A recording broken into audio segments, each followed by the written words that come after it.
سیاہ بادبان کا سفر۔ یہ کہانی ہے اس زمانے کی جب نہ نقشے مکمل ہوتے تھے نہ راستے محفوظ۔ میں یوسف بن سلیم ایک جہاز سیاہ بادبان کا ملا تھا۔ ہمارا جہاز لکڑی کا تھا مگر اس کا حوصلہ لوہے سے بھی مضبوط۔ ہم نے بندرگاہ چھوڑتے وقت قسم کھائی تھی، ہم اس جزیرے کو تلاش کریں گے جو نقشوں میں نہیں۔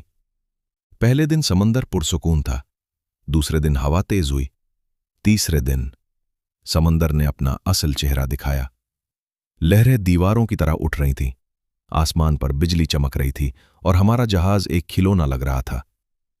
کیپٹن حارث نے چیخ کر کہا، ڈرو نہیں، سمندر صرف بہادروں کو آزماتا ہے۔ ہم نے رسیاں مضبوط پکڑ لی اور پھر اچانک سب کچھ خاموش ہو گیا۔ ہوا رک گئی، لہریں ٹھہر گئیں، ہم ایک عجیب سی دھن میں داخل ہو چکے تھے۔ اچانک پانی کے نیچے روشنی سی چمکی اور ایک سایہ ہمارے جہاز کے نیچے سے گزرا، اتنا بڑا کہ ہمارا جہاز چھوٹا لگنے لگا۔ یہ کیا تھا؟ ایک ملا نے کانپتے ہوئے پوچھا۔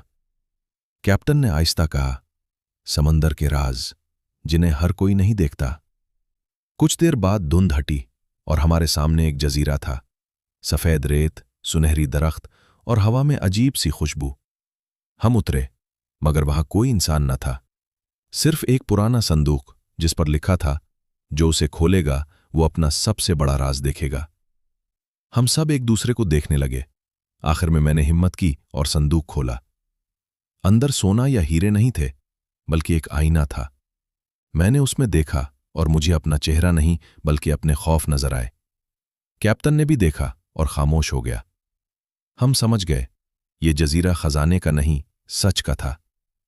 ہم واپس جہاز پر آئے مگر اب ہم پہلے جیسے نہیں تھے۔ آخری الفاظ، سمندر صرف دوریاں نہیں ناپتا، وہ انسان کے اندر کے راز بھی سامنے لے آتا ہے۔